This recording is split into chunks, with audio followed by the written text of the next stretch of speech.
Good morning, my fellow YouTubers. What a beautiful day.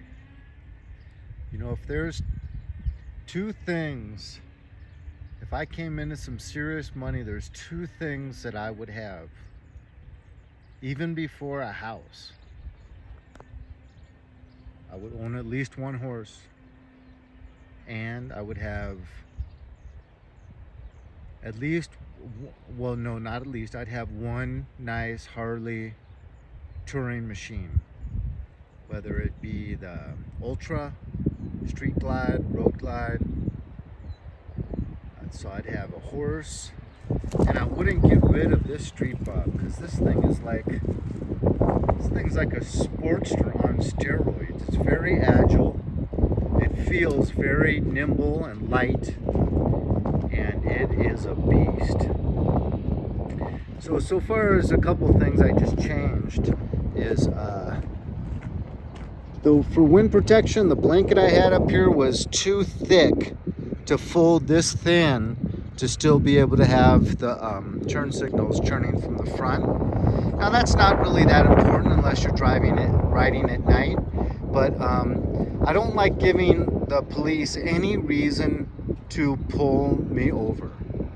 If you give them absolutely no reason to pull you over, you don't have to make sure you have your insurance. You don't have to make sure you have registration with you.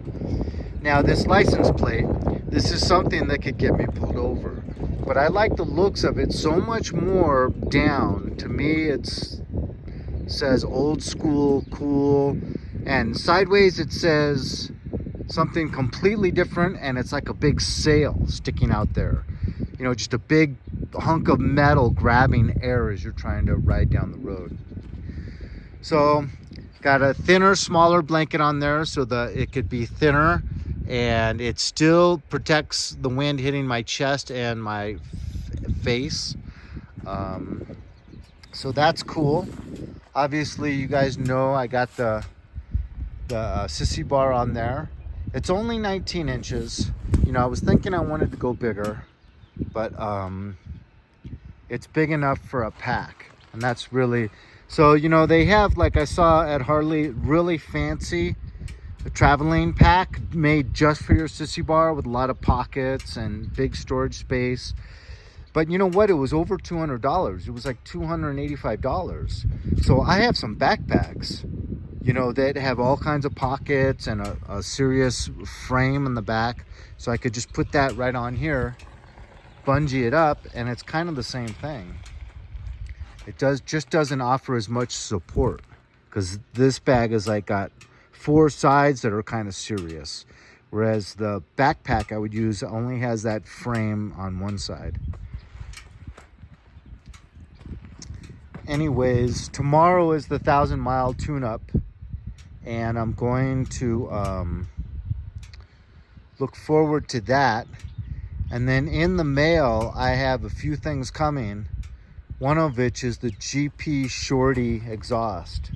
I'm kind of nervous about pulling off these stock exhausts and putting on these little tiny, these little like 5-inch, it's like not really a real exhaust. So top end, low end might be hurt.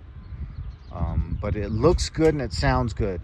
So it might just be very short-lived intermittent phase before I get some real quality slip-ons, or it might be a longer phase if it doesn't affect the performance that much. And it could even, if it's like pretty doable and pretty keepable, but you know, it's still affecting the performance a little bit, I could end up just leaving them on and saving for the tuner and the increased air intake. And then that would be an intermittent phase before I probably get like a real Vance and Hines, or I would love to get a 2-in-1. A lot of people complain it changes the sound too much, but just think about this light motorcycle with the 114 and a 2-in-1 exhaust, which improves performance more than any other exhaust. Anyways, that's about all I can talk about so far. But wish me luck on my 1,000 mile tune-up tomorrow. God bless. Amen.